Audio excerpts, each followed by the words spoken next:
Alors ici, nous sommes place Bellecour, l'une des grandes fiertés lyonnaises, et surtout une particularité, cette place Bellecour, c'est la plus grande place vide d'Europe après la place Rouge, en admettant que la place Rouge soit en Europe. Et alors, cette place, il y a un poète lyonnais qui s'appelait Jean Reverzy, l'a parfaitement dénommée comme étant la place des angoisses. C'est-à-dire qu'elle est très mal utilisée. C'est typiquement lyonnais, cette place, elle sert pratiquement à rien. Regardez, la rue de la République est là-bas. Et donc, les gens traversent cette place comme ça en diagonale et ils vont rue Victor Hugo. Et alors là, j'ai vraiment l'impression de faire quelque chose d'interdit. Je la traverse dans l'autre sens, la place. Ça fout un bordel incroyable.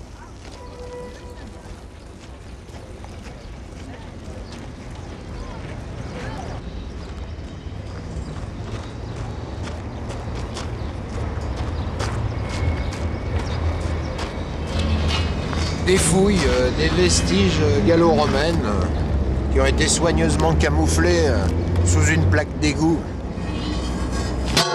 C'est une ville qui est plus secrète qu'ésotérique, et c'est une ville qui cache plus des culottes sales que des histoires troubles.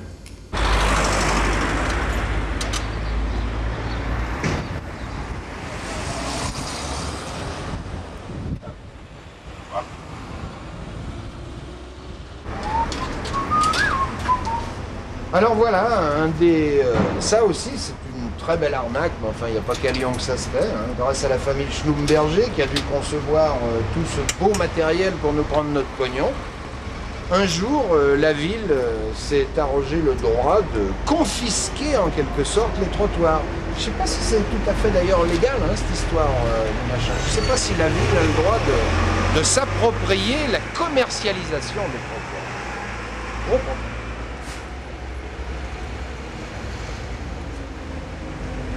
Je mets mon petit ticket là, pour monsieur l'agent. Je ferme soigneusement parce qu'il y a des voleurs aussi. Hop! Il y a absolument... Il n'y a qu'à voir ce qui s'est passé avec l'histoire même de l'Institut Lumière, c'est-à-dire que d'un côté on s'est arrangé pour en faire une espèce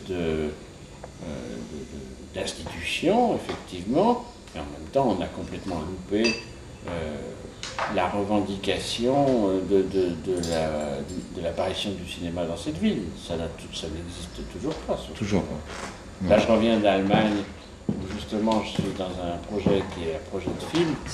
Les gens qui sont des professionnels de film ne savent pas que le cinéma a été inventé à Lyon. Et les frères Lumière ont vraiment inventé le cinéma. Ils l'ont diffusé en salle. Edison, qui a fait des films 2 ou 3 ans avant les Lumières, ne les a pas projetés, ne les a pas montrés. Et c'était là le truc. C'était ça ce qu'il fallait trouver. Pourquoi est-ce que c'est pas resté plus activement à Lyon? Écoutez, il a donné une interview au Progrès de Lyon en 1914, je crois, qui est très clair, où il dit il n'y a pas d'acteurs ici, il n'y a pas de concurrence, j'ai pas de scénario, je suis pas directeur de comédien. À Paris, où il y a sans arrêt une loi de l'offre et de la demande, c'est un papier définitif. Il n'y a absolument rien d'autre à dire. Donc le cinéma n'est pas resté à Lyon. On a fait toute une pétition avec des milliers de signatures, vraiment, pour dire l'Institut Lumière a de moins en moins de subventions. Comment ça se fait? On demande honnêtement et bien poliment au maire Francis Cocolon de bien vouloir décrocher son téléphone pour dire à Paris « Mais est-ce que vous ne pouvez pas rétablir au moins les subventions de l'époque ?» C'était quand même pas un crime ni de lèse-majesté, ni de... Bon, or il ne faut pas faire ça. Il ne faut pas faire ça. Moralité, moi je rencontrais des gens, je me souviens bien, par exemple, d'un homme qui travaillait au ministère de la Recherche scientifique, et qui me dit il y a 10 villes en France dont les maires et les responsables savent, avant moi, quand il va y avoir des crédits pour la recherche scientifique. Donc il me téléphone en disant dites donc, on a entendu dire que bientôt vous n'oubliez pas notre hôpital. Puis il y a une 11e ville à laquelle moi je téléphone en disant dites donc, j'ai des crédits pour la... Vous n'en voulez pas un peu? Vous savez comment elle s'appelle cette 11e ville? Lyon. Vous l'avez dit. Derrière moi, le fameux Institut Lumière dont nous parlait Bernard Charder. Voilà ce qui reste de l'héritage Lumière à Lyon, la maison familiale, tout simplement. Bien. Répondre sur 2-3 questions sur le G7, c'est ça qui nous intéresse. Qu'est-ce que vous en pensez de cette histoire du G7 à Lyon? Moi, je pense que ça va faire travailler du monde. Par exemple Ouais, les hôtels, les commerçants, ça va faire travailler du monde, c'est bien. Et puis au moins, ça fait connaître au moins la ville de Lyon. D'accord. Moi, je trouve que c'est bien aussi. D'accord. Au niveau de l'image. Oui, il fallait quelque chose de grand. Hein. J'espère qu'il y aura plus de monde qu'à Lille. Je sais pas si les grands de ce monde se rendent compte de la difficulté, quoi. Bon. Mais tu crois qu'on est parti l'année prochaine pour que ça s'améliore alors? Ben, je pense que c'est ces messieurs qui viennent pour régler les problèmes. Je veux dire que c'est régler les problèmes du monde, quand même. Ouais. Est-ce ils vont les régler? Je pose la question. C'est l'espoir, quand même. Bon, je veux dire que ça commence à devenir long d'attendre demain, ça ira mieux, quoi. Si les choses sont si graves, si ce qui se passe en ce moment est tellement désolant et désespérant, c'est aussi parce qu'il n'y a pas réellement d'alternative. C'est qu'il n'y a personne n'a de pouvoir, profondément. Sinon, le gourou endormi qui mène, c'est vrai, qui lui, de toute façon, méprise tout le monde et continue à mener son jeu. On ne sait pas pourquoi, parce que quand même, qu'est-ce qu'il peut espérer? La devise de la maison d'Orange, c'est je maintiendrai, mais je ne sais pas s'il n'y a pas une traduction française qui est je me maintiendrai. Évidemment, depuis, disons, 40 ans, une période dans laquelle il a eu son activité intellectuelle, effectivement, il n'a pas de raison de changer, puisqu'il est sûr à peu près qu'il finira toujours par avoir raison à un moment donné, puisque ça fonctionne par cycle. C'est ça, les économies. Et puis le reste du temps, on hiberne, on dort jusqu'à ce que les temps redeviennent plus favorables.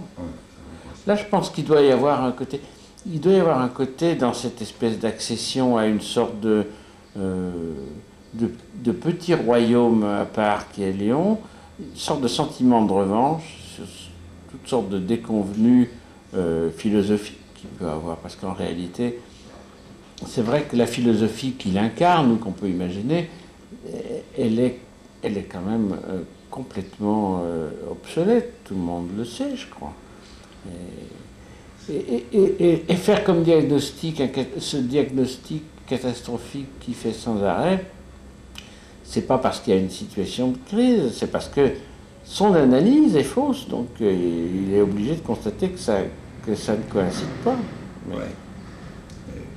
La catastrophe, c'est simplement que ces idées ne coïncident pas avec la réalité, c'est pas que la réalité soit catastrophique en soi, la réalité, elle est comme elle est.